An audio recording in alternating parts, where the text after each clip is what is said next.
Una-una no, dako pasalamat sa atong gobernadora, si Gobernador Yvonne Ronya Cagas, ito palakpakan.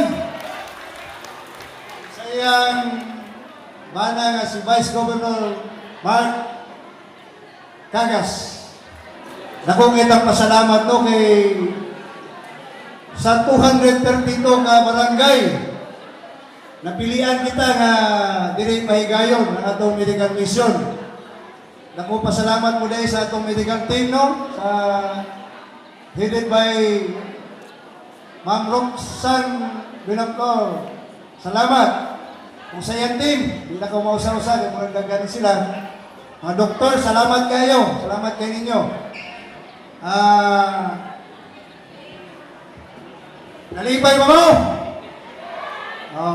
Dagang servisyo ang hatag ron sa atong probinsya no. Nadiri ang check-up, tuli, napoy x-ray, kita na ko diri. Libreng tamban na eh. Kaning programa ha, isa ni sa programa sa probinsya nga iHealth, iShare, na diin na apil ang programa nga health na mauni karon. Muna, dakong pasalamat na to sa probinsya no, nga padayon niya po ng ilang programa, bahay na sa health. Dako kay tabang ni sa tuwa labi na karon nga crisis mahal yung magpa-check up o kining mga tambal muna pasalamat yung tantanan. So padayon na to no, maglinya na ta para di kayo gubot. So kato lang, may buntay sa tanan.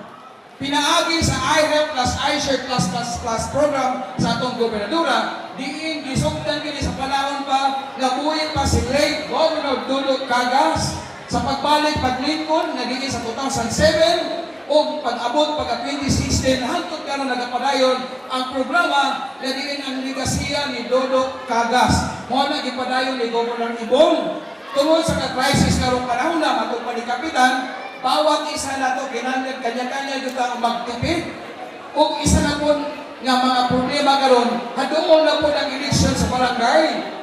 Unyan daga na po ng mag-promise sa inyo nga, manghatag o kwarta o uban pa. Matod pa ni si Marks, atong Vice Governor, ipaibalog ninyo tanan kay halos karon sa mga isyu, gikan sa Facebook o uban pa. So, pili ka na mga isyu, trabaho ta, sama po na din sa barangay. So munang kinanglanon nga kita mga katawan, magbantay na yun sa sitwasyon na mabutay.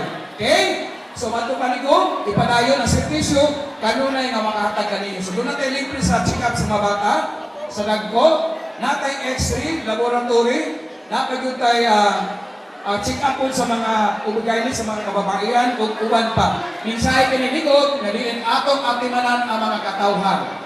Dili na ito atimanon ng sige na lang pag-promote, sige na lang o ginitawag na ito ng mga trophy o mga award. Ang tinuod na award, mauni ang mga katawan sa Davao del Sur. Labi na yun sa barangay Soto nga servisyo para sa probinsya. Tuyong ni Governor Yvonne Ronya Cagas o sa atong Vice Governor Mark Cagas. Ini? Ako kay Kalipay. Una sa tanan, salamat kayo sa provincial government. Headed by Governor Yvonne Ronya Cagas, kay Vice Governor Mark Cagas. Dirigit mahigayon ang medical mission. Dagan ng lipay, nakita na ko, dagan kayo naka-avail. Dako kayong kalipay yun na schedule diri ang maong medical mission. Labi na karon nga crisis kayo, gusto na avail yung libre. Hindi na sa pahibot sa ngipon. Dito sila sigawan, makabayang hindi sila. Kaya na karon libre tuli, libre check up po yun. Tapos itambal. Dayon lang ta, buhat og maayo ay para tanang tao malipay labi na sa mga serbisyo hayaan eh. Dayon lang kita. Salamat kayo sa karon nga dili na pahigayon ang medical mission. Salamat ko.